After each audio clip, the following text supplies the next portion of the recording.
Malubak. So andito tayo ngayon sa may Aguinaldo Highway, sa may tapat ng St. Dominic, Bacoor. Grabe, bumper to bumper na po. Dito lang tayo dadaan kasi medyo maganda yung daan dito, walang lubak.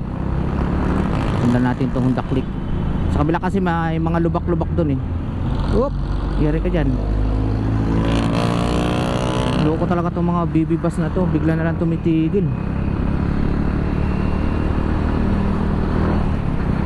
Dito, mahirap yan yung mga jeep oh, yan.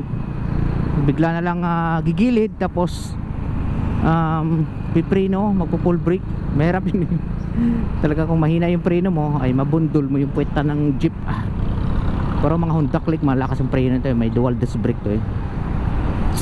So sa mga naka drum brake harap likod ay mahirap.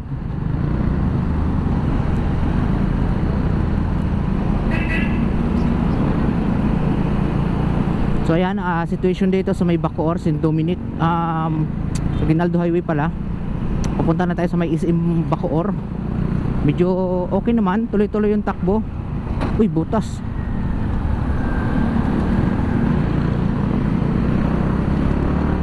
Muntik na yung Honda Click. Butas. Malalim, malalim.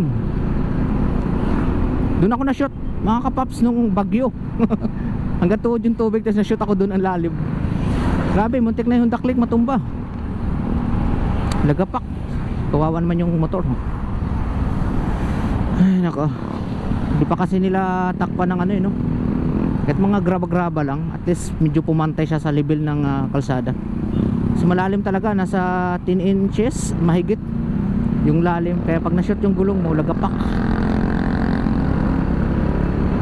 Dito maganda na oh, yan oh. Dito lagi yung parang dagat pagka umuulan ng malakas. Malit kasi yung creek dito, yan oh. Yung creek dyan halos wala pang 5 feet. Kaya pag malakas yung ulan, tapos magpapandig na yung tubig dyan sa creek. Talagang aapaw na sa kalsada. Yan, kakanan ako dito mga kapapski. Mayroon tayong dadaanan sa may Camilla. Wala akong busina. Lubat yung battery natin ngayon. Ipa-full wave ko na tong ano. Matagal ko ng problema sa Smash to. Nakatatlong palit na ako ng battery. So ipa-full wave ko na yung Magneto. Yan, so papasok na tayo ng Camilla Homes. Meron tayong dadaanan. Let's go.